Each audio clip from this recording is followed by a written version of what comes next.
we were talking about Timothy last time on the show and some of Timothy's thoughts about socialism and Marxism. And since that segment, he's had some more. So let's take a look.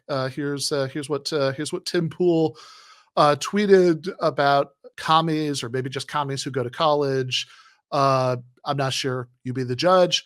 But he says, college commies be all like, which, I just want to, pause and just appreciate that framing device. College commies be like, but in any case, we talked about that last time. He set up one of the other ones the same way, like this kind of like 1990s brick wall comedian thing. That's white people be like, that's. But college commies be all like, I am forced to work a wage slave job, otherwise I will be homeless. And I'm just wondering what they think being alive is supposed to be like. Like, bro, go start a farm commune. Then tell me how many hours you have to work every day. So there's a lot to break down here. But what are your initial thoughts? I think it would be interesting to maybe talk to Tim about like what stage of capitalist development that we're in, right? Whether maybe there's. I see what he's saying, that like in the ancient times, like maybe, I don't think most Marxists think that like at the dawn of human civilization, life was a cakewalk, right? And that's the alternative. But I think most Marxists, and correct me if I'm wrong, would say that there are, because of, just where we're at generally, there are options other than working 16 hours a day on in a commune on a farm, or, working 8 to 12 hours a day, or however much you have to work for a capitalist in a factory or something like that.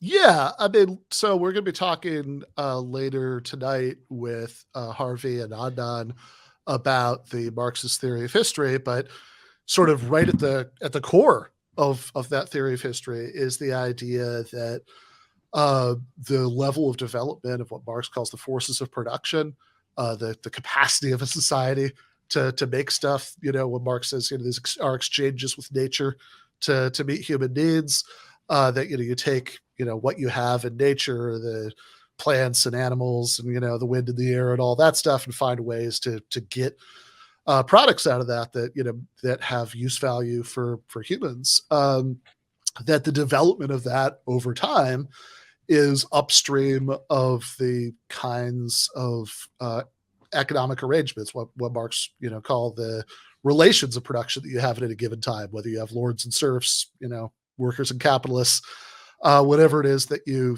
have. And that you need to have, feudalism before you can have capitalism. You need to have capitalism before you have socialism.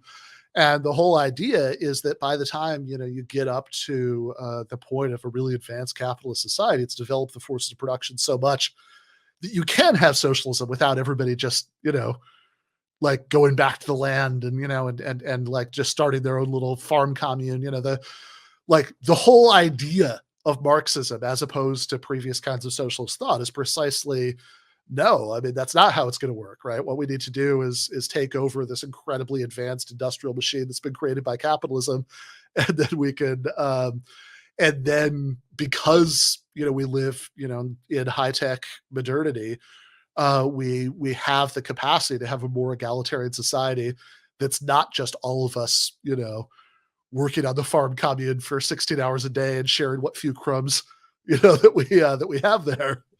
He's responding to like a pre-Marx socialist who just thinks that we should all create communes, which could be better than the current system that we have. But I think the Marxist alternative. Yeah, in some ways, but yeah, Marx certainly understood you're not going to ask people to, to go back to that and get much buy-in, that you like to, obviously not Marx, this would be anachronistic, but like the sort of basic Marxist insight is like, yeah, it's not like we're asking people to exchange a society of, I don't know, Netflix and, and like microwavable food and all that stuff for one where you just, live on the land and work all day every day. It's that we think that we can have high-tech modernity in a more democratic and egalitarian way that would be better. And that would actually be going forward and that would make life better for most people, which really brings me to the second part of the tweet. So if we look at that again, he says here, so all right, so you're forced to work away, college commies be all like, I'm forced to work a wage slave job, otherwise I'd be homeless. I'm just wondering what they think being alive is supposed to be like.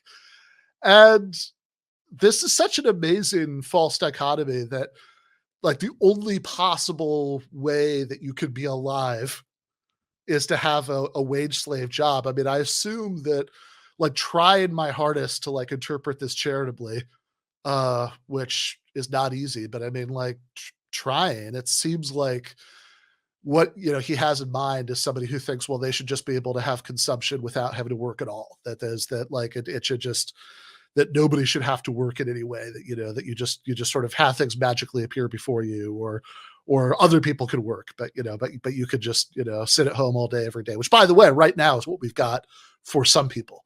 If you live off stock ownership or you have inherited wealth or, whatever, like those people literally do have that.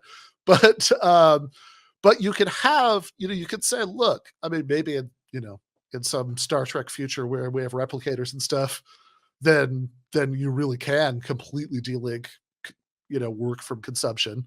But, short of that kind of fully automated luxury communism utopia, here's something that life could be like.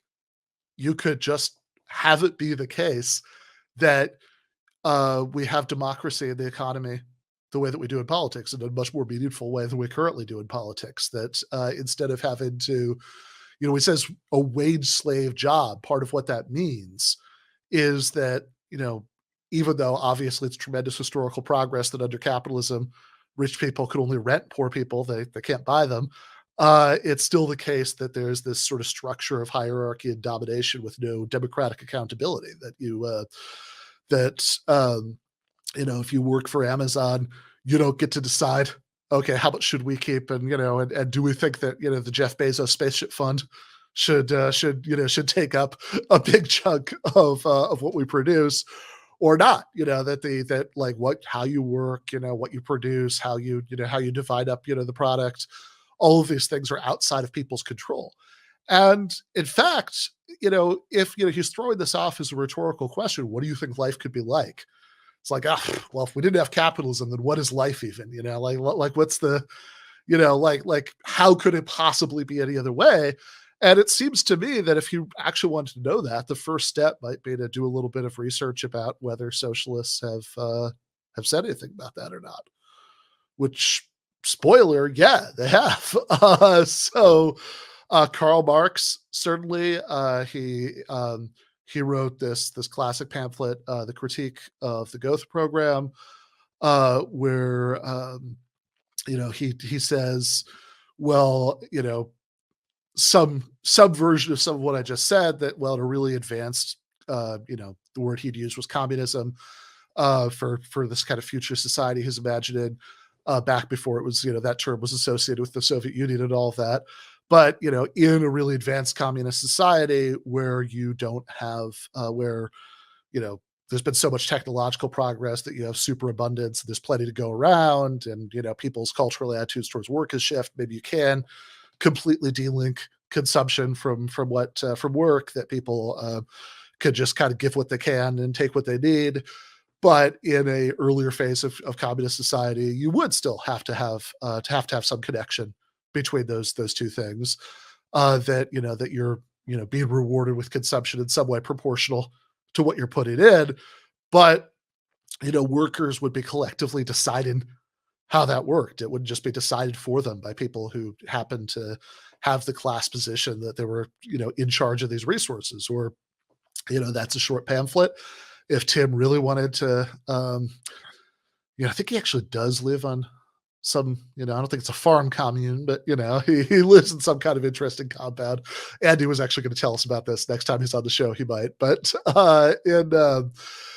in any case, if Tim has a room there with a nice comfy chair, and he really wants to do some reading, he could check out David Schweikart wrote a book called After Capitalism, which is a really detailed examination of the sort of logistics of how a kind of real short-term, realistic, imaginable socialist society would work with like worker co-ops, getting seed money from nationalized banks, and what a lot of the logistics of that would be. And look, agree, disagree, but I mean, just sort of presenting this like, bro, what do you think life? You know what, capitalism? I mean, what would life be even like if we didn't have capitalism? Yeah, and isn't it what Fisher's capitalist realist idea that Totally. Poole is like playing out like a oath right now, but just basically saying like an alternative to capitalism.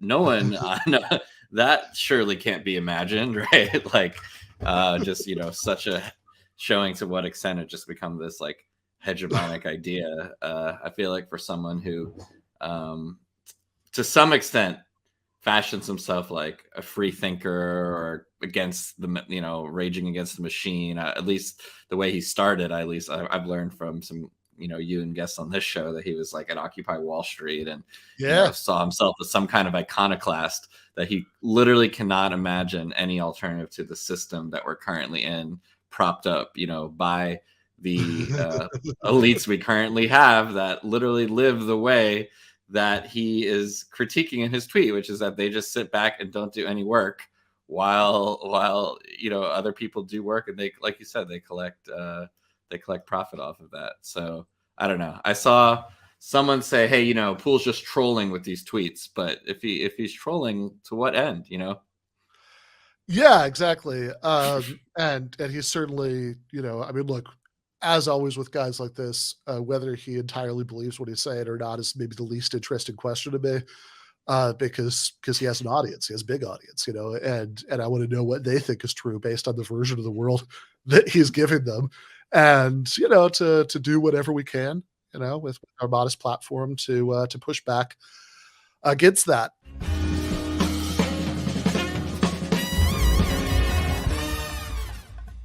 You have been watching free public content from Give Them an Argument. To access every single episode of the show, the main show on Monday nights, all of the streams, all of the debate breakdowns, all of the patron-exclusive postgames on Monday nights, all of the patron-exclusive bonus episodes every week, and much, much more, go to patreon.com/Ben Burgis. I cannot resist ending this with, don't be foolish.